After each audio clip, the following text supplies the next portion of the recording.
فاعوذ باللہ من الشیطان الرجیم بسم اللہ الرحمن الرحیم اقرأ باسم ربک الذی خلق خلق الانسان من علق اقرأ وربک الاکرم الذی علم بالقلم علم الانسان ما لم يعلم وقال اللہ عز وجل لقد كان لكم في رسول الله اسوة حسنة۔ سامعین گرامی، ہم رسول اللہ صلی اللہ علیہ وسلم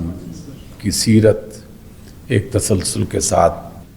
سیکھنے کی کوشش کر رہے ہیں، اور اس کی بنیاد قرآن مجید کی ایک آیت، دیگر آیات بھی اسی کی طرف رہنمائی کرتی ہیں، لیکن یہ آیت میں تقریباً ہر جمعے کے خطبے میں آپ کے سامنے پیش کرتا ہوں، جو اللہ رب العزت نے فرمایا کہ تمہارے لیے رسول اللہ صلی اللہ علیہ وسلم کی زندگی بہترین مثال، بہترین نمونہ ہے۔ اسی کو بنیاد بناتے ہوئے آپ کی ولادت سے لے کر آپ کے بچپن، آپ کی تجارت، آپ کے دیگر معاملات ہم نے ڈسکس کیے، اور اس کی کچھ تفصیلات آپ کے سامنے رکھی گئی۔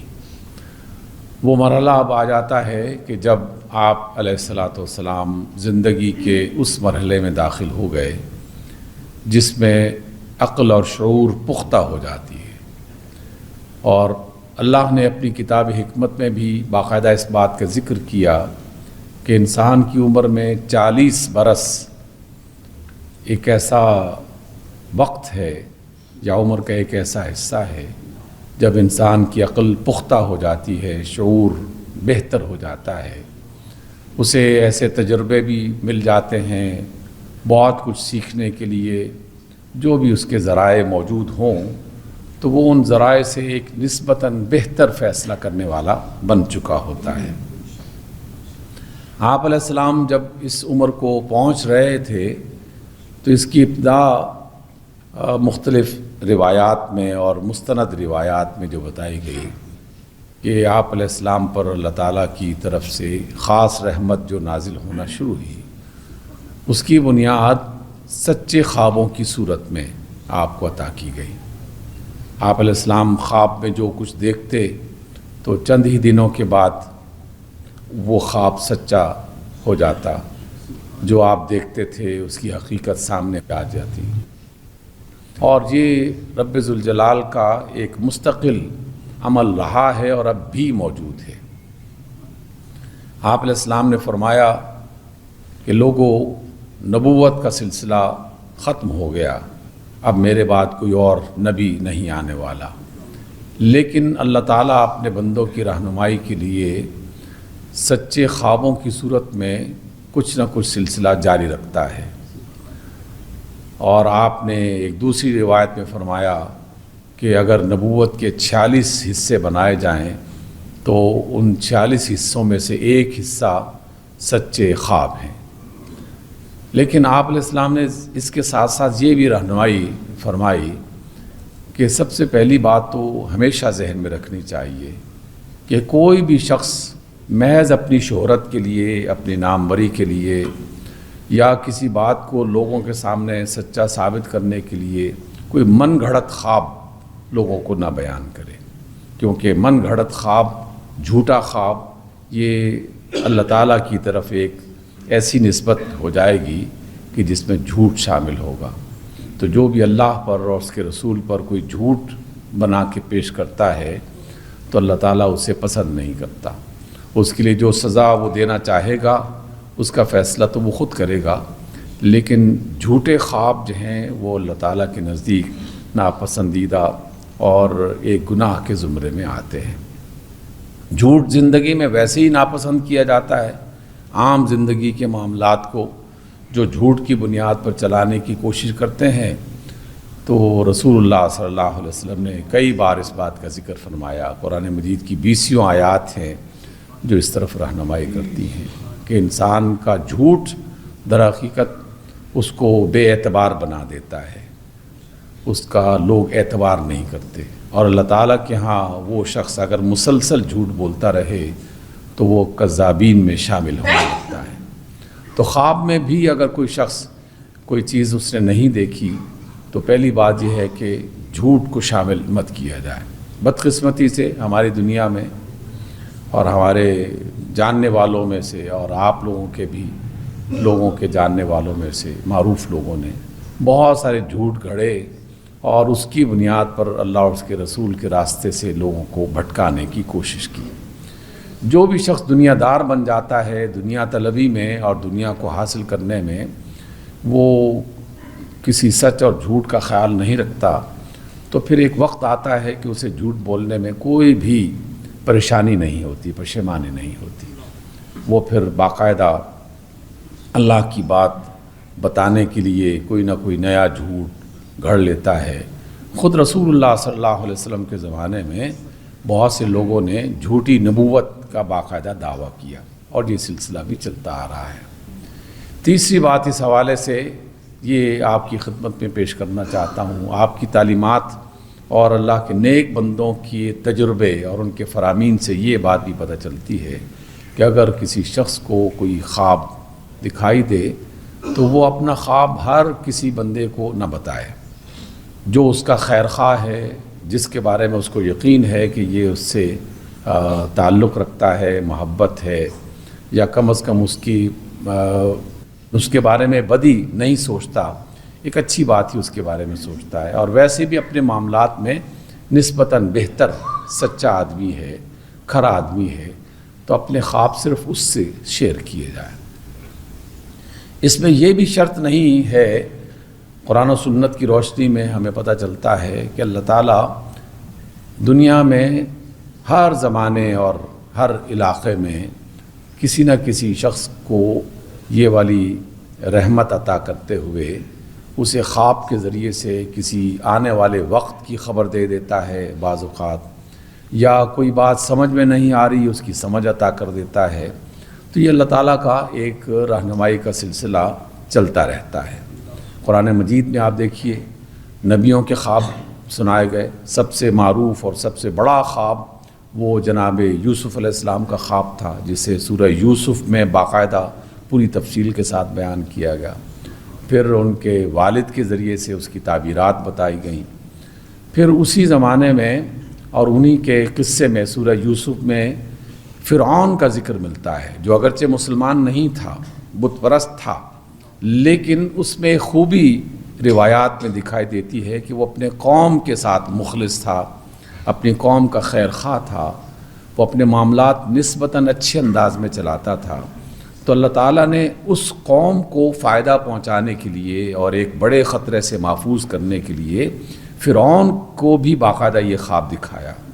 اور اس کے ذریعے سے فرعون کی قوم ایک بہت بڑی مصیبت سے محفوظ ہو گئی۔ تو اس حوالے سے ہم اس کا انکار نہیں کر سکتے کہ خواب کوئی چیز نہیں ہوتی۔ البتہ میں نے یہ بات کہی ہے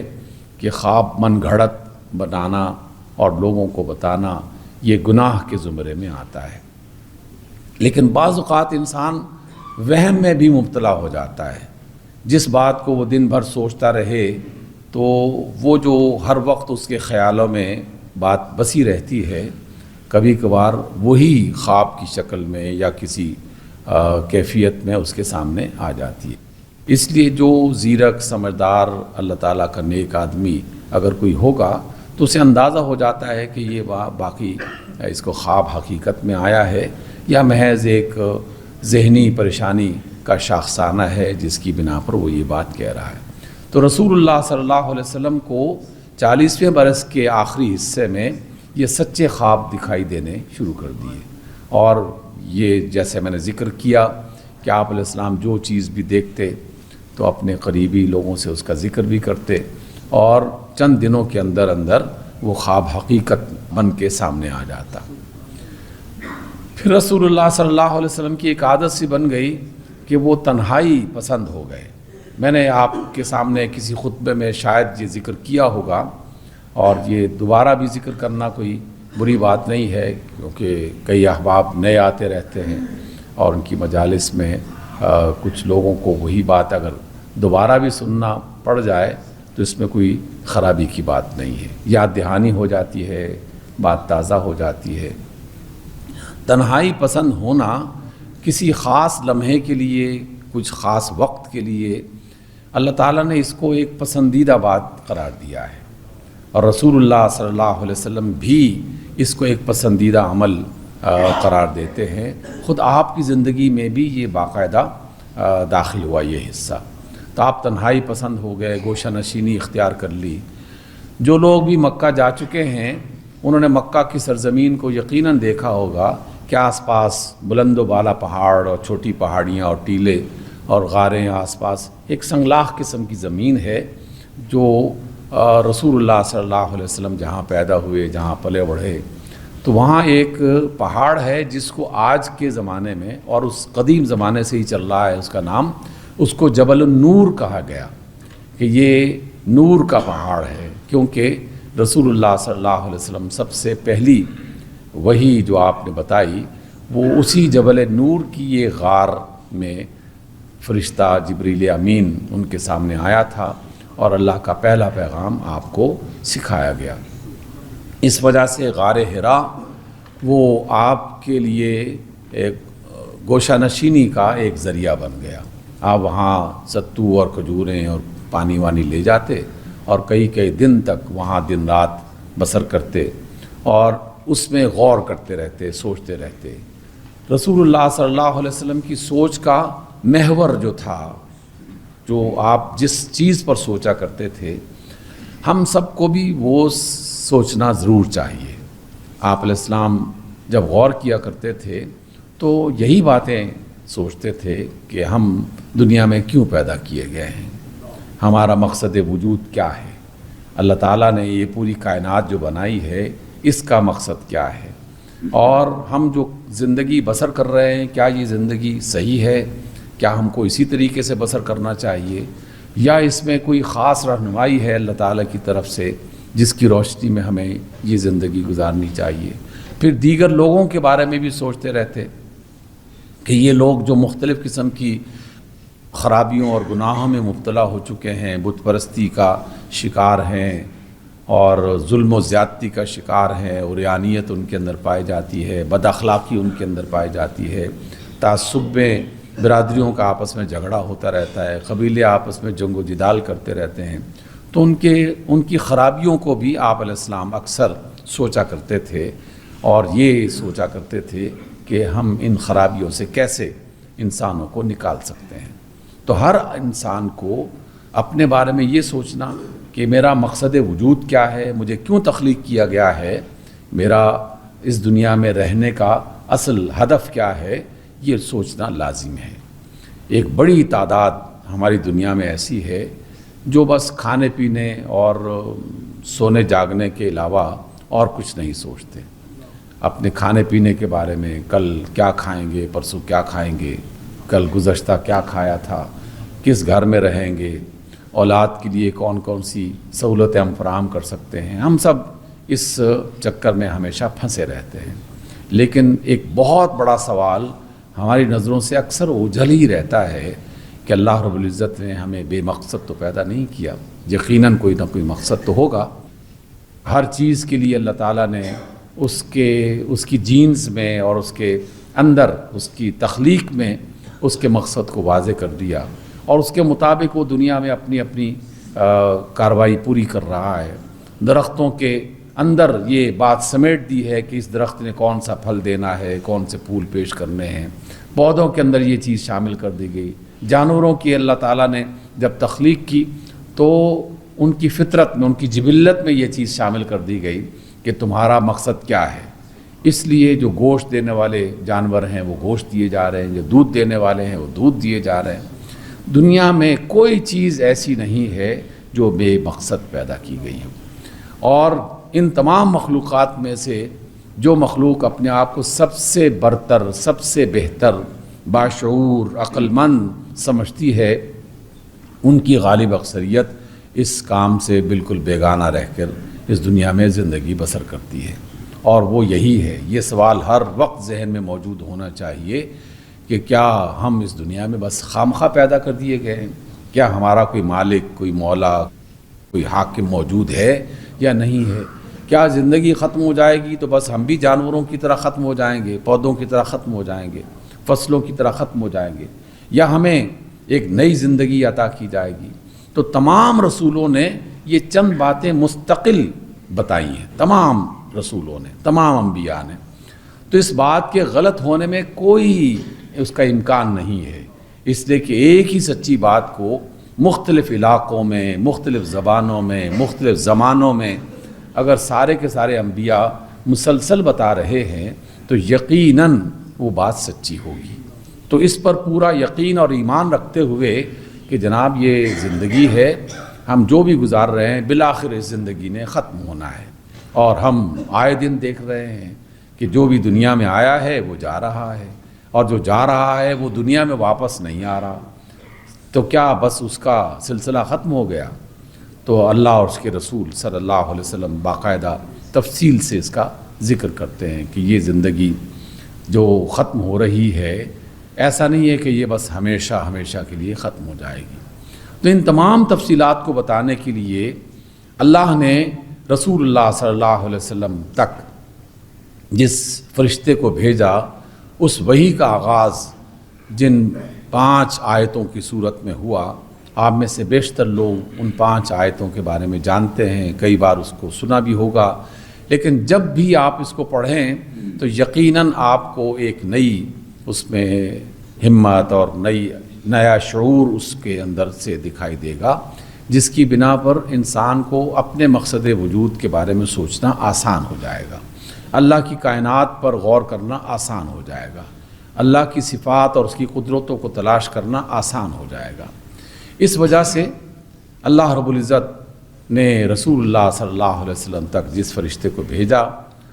وہ آپ سب جانتے ہیں جبریل امین ان کو کہا جاتا ہے۔ تو رسول اللہ صلی اللہ علیہ وسلم نے خود بتایا کہ میں غار حرا میں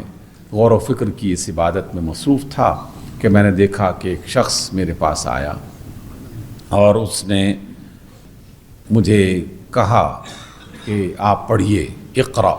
اقرا کا لفظ عربی زبان میں پڑھیے کے لیے زیادہ تر استعمال ہوتا ہے۔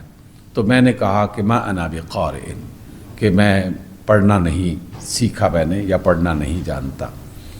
تو فرشتے نے 3 بار یہ لفظ کہے، اور تیسری بار آپ کو اپنے گلے سے لگایا اور بھینچا، یعنی دبایا، اتنا کہ رسول اللہ فرماتے ہیں صلی اللہ علیہ وسلم کہ مجھے تھکن محسوس ہونا شروع ہو گئی۔ پھر اس فرشتے نے مجھے چھوڑ کے جو ہے وہ پھر ان آیات کو پڑھا، تو میں نے وہ آیات اسی طریقے سے پڑھ لی اور ان کو دہرا دیا۔ تو یہ پہلی وحی تھی جو اللہ کی طرف سے رسول اللہ صلی اللہ علیہ وسلم کو عطا کی گئی۔ اس وحی کی آیات میں ہم ظاہر ہے کہ ایک آدھ مجلس اور بھی لگائیں گے، لیکن آج کی اس مجلس میں ہم اس کی 1-2 آیتیں تو دوبارہ غور کر ہی لیتے ہیں، اس کا معنی اور اس کے اندر جو چھپا ہوا اللہ تعالیٰ کی حکمت ہے اس کو تلاش کرتے ہیں۔ آپ علیہ السلام کو یہ سکھایا گیا، اقرا، پڑھیے۔ اور آپ سب جانتے ہیں، جتنے بھی اس مسجد میں تشریف فرما ہیں یا جو لوگ بھی اس خطبے کو سنیں گے کسی بھی ذریعے سے، وہ سب جانتے ہیں کہ پڑھیے کا جو لفظ ہے کسی لکھی ہوئی عبارت کو پڑھنے کے لیے استعمال ہوتا ہے، لیکن پڑھیے کا جو لفظ ہے ایک اور معنی میں بھی استعمال ہوتا ہے، اور وہ ہم سب اپنی اپنی زبانوں میں اپنے اپنے علاقوں میں اس کو استعمال کرتے ہیں۔ اس کا معنی ہے کسی چیز پر غور و خوض کرنا، کسی بھی چیز کے بارے میں سوچنا۔ تو آپ کو در حقیقت یہ بتایا جا رہا ہے کہ آپ غور کیجئے، آپ سوچئے، اور اگر باقاعدہ اسی معنی میں اس کا معنی کر دیا جائے کہ پڑھیے، تو اس کو بھی ہم 2-3 مجازی معنی میں استعمال کرتے ہیں۔ اکثر ہم لوگ کہتے ہیں کہ میں نے حالات کو پڑھ لیا ہے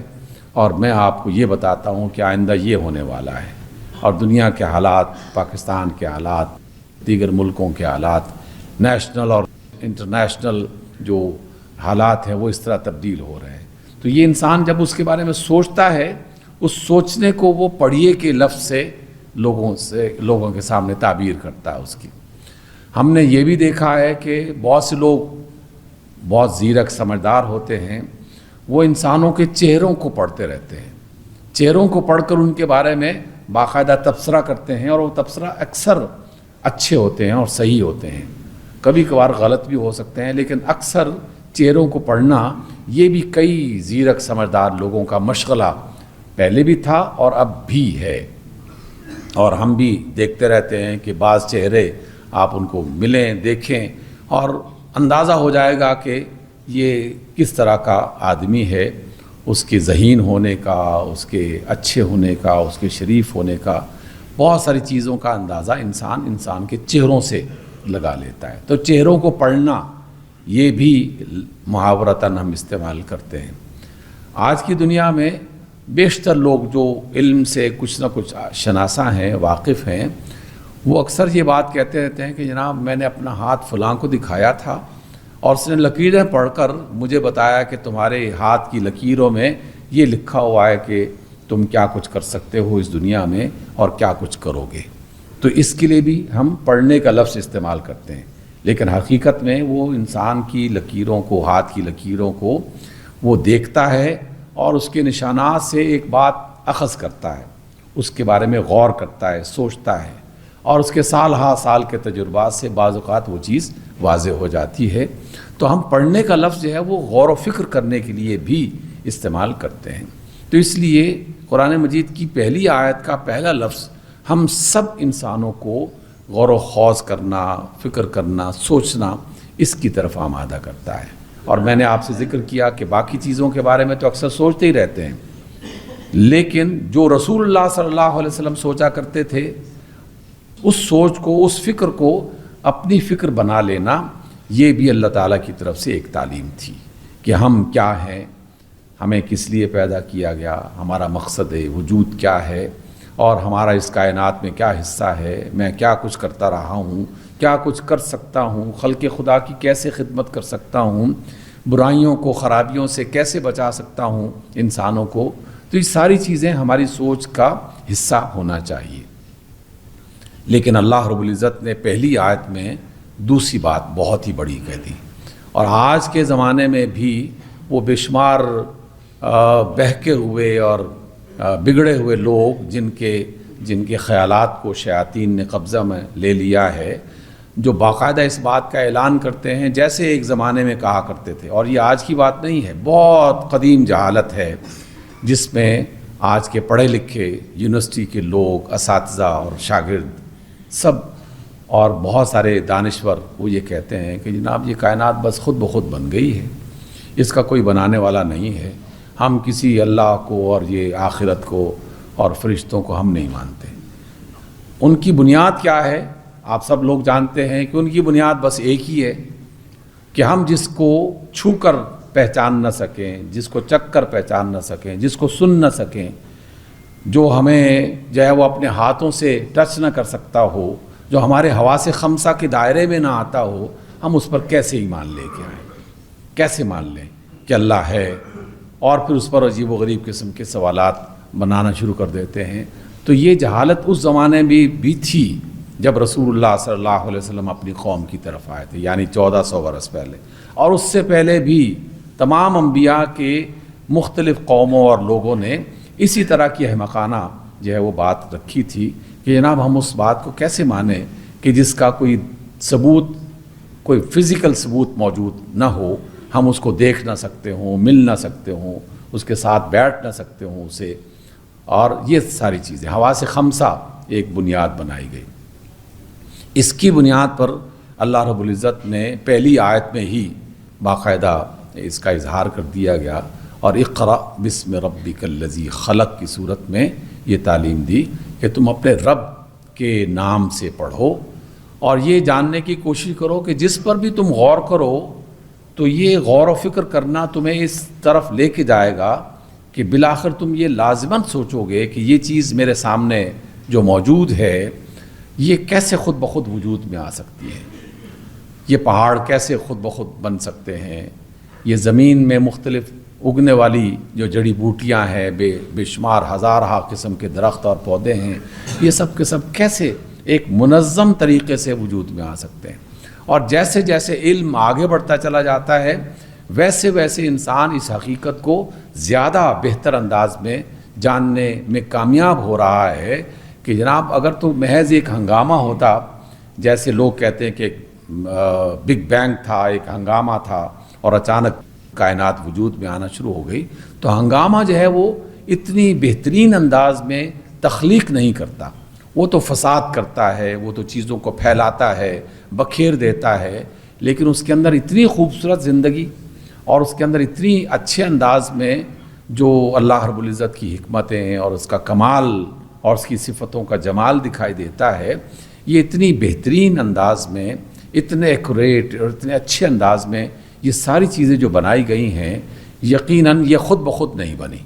اس کے پیچھے کوئی نہ کوئی چیز ایسی ہے، کوئی نہ کوئی ہستی، کوئی نہ کوئی طاقت، کوئی نہ کوئی قوت ہے کہ جو ان سب چیزوں کو بنا رہا ہے۔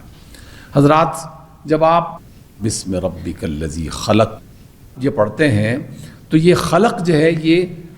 مخلوقات کے لیے ہے، یہ کریشن کے لیے ہے۔ ہمیں دعوت دی جا رہی ہے کہ اس کریشن پر غور کرو، یہ کریشن تمہیں خود بخود کریٹر کی طرف لے کے جائے گی، جو مخلوق ہے وہ خالق کی طرف لے کے جائے گی۔ آپ اپنے جسم پر غور کرنا شروع کر دیں۔ قرآن مجید میں یہ ساری آیات ہیں جو میں مختلف ترجموں کی صورت میں آپ کے سامنے رکھ رہا ہوں۔ اللہ فرماتے ہیں کہ تم اپنے جسم کے بارے میں، اپنی ذات کے بارے میں غور کرنا شروع کر دو، تو کیا یہ چیز خود بخود بن گئی ہے؟ آپ تجربہ کر کے دیکھ لیجئے۔ میں نے کئی بار اس کا ذکر کیا کہ آپ کی آنکھ کس طرح بنائی گئی ہے، آپ کے دانت کس طرح بنائے گئے ہیں، آپ کی جسم کی کھال کس طرح بنائی گئی ہے، یہ کس طرح اس کائنات میں سے زندگی لیتی ہے اور کس طرح یہ بالآخر ختم ہو جاتی ہے۔ کوئی بھی دنیا کی طاقت، کوئی بھی دنیا کا ادارہ، کوئی بڑے سے بڑا سائنسدان، کوئی سے بڑے سے بڑا جو عالم جو ہے، وہ اس طرح کی چیز نہیں بنا سکتا جس طرح کہ اللہ تعالیٰ نے بنا کے رکھ دی ہے۔ ہم سب گواہ ہیں، میں خود اس کیفیت سے گزر رہا ہوں، آپ بھی گزر چکے ہیں۔ ایک زمانہ تھا کہ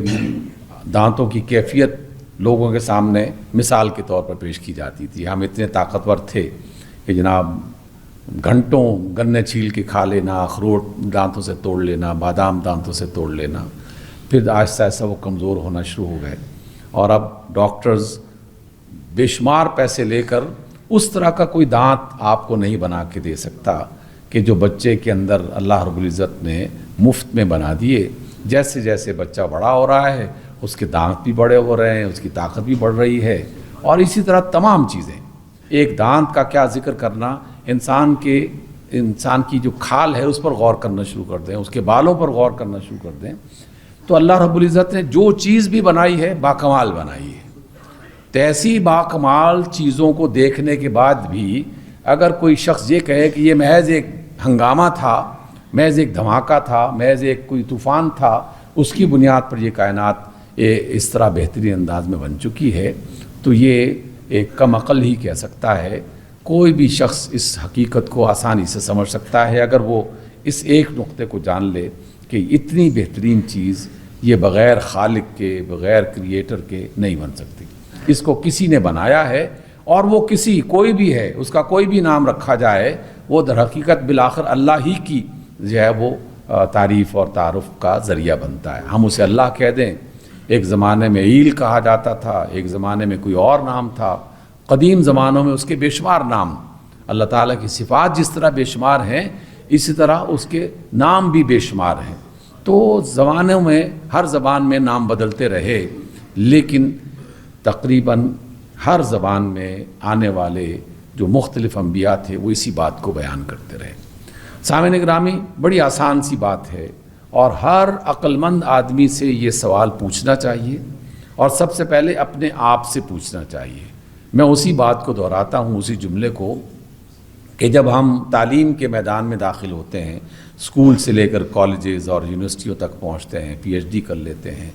تو یہ ساری کی ساری تعلیم کے مرحلے جو ہیں یہ کسی نہ کسی مخلوق پر غور و فکر کرنے کا نام ہے،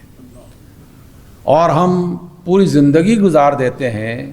کوئی میڈیکل کی تعلیم حاصل کر کے، کوئی انجینئرنگ کے کسی شعبے کا علم حاصل کر کے، کوئی دیگر مخلوقات پر غور کر کے وہ اپنی زندگی گزار لیتا ہے، ڈگری مل جاتی ہے، کوئی بڑا کام کر لیتا ہے، نام اور شہرت بھی مل جاتی ہے، دولت کا ذریعہ بھی بن جاتا ہے۔ یہ سب کا سب محض ایک یعنی اس انداز میں کہ صرف دنیا کی تھوڑی سی زندگی بہتر انداز میں گزارنے کے لیے اسے ایک وسیلے کے طور پر بنایا ہوا ہے، جبکہ اللہ رب العزت نے اس سے زیادہ بڑھ کر ہماری ذمہ داری لگائی ہے کہ یہ جو دنیا کی زندگی ہے یہ تو آسانی کے ساتھ گزر ہی جائے گی، کچھ مشکلات بھی ہوں گی، تب بھی کوئی نہ کوئی بندوبست اس کا ہو ہی جائے گا، لیکن جو تمہیں جو عقل دے رکھی ہے، تمہیں جو شعور دے رکھا ہے، اس کا تقاضا یہ ہے کہ اس کی اصل حقیقت کو جاننے کی کوشش کرو۔ اگر وہ جاننے میں کامیاب ہو گئے تو پھر واقعی تم اللہ تعالیٰ تک پہنچنے کا کوئی نہ کوئی سلسلہ اس میں کامیاب ہو جاؤ گے۔ سامعین گرامی، یہ پہلی آیت ہی بہت بڑی آیت ہے، اس کو خود بھی غور کیجئے، اپنے بچوں کو سکھائیے، اپنے دوستوں کو بتائیے کہ جناب یہ تو ہمیں بڑا عالم بنانے کی طرف لے جا رہا ہے، بڑے سے بڑا عالم، بڑے سے بڑا اچھا زیرک سمجھدار انسان بنانے کے لیے اللہ رب العزت نے یہ ساری وحی اتاری ہے۔ تو دیکھیے آخری جملہ کہ اللہ نے یہ قرآن صرف تلاوت کے لیے نہیں اتارا،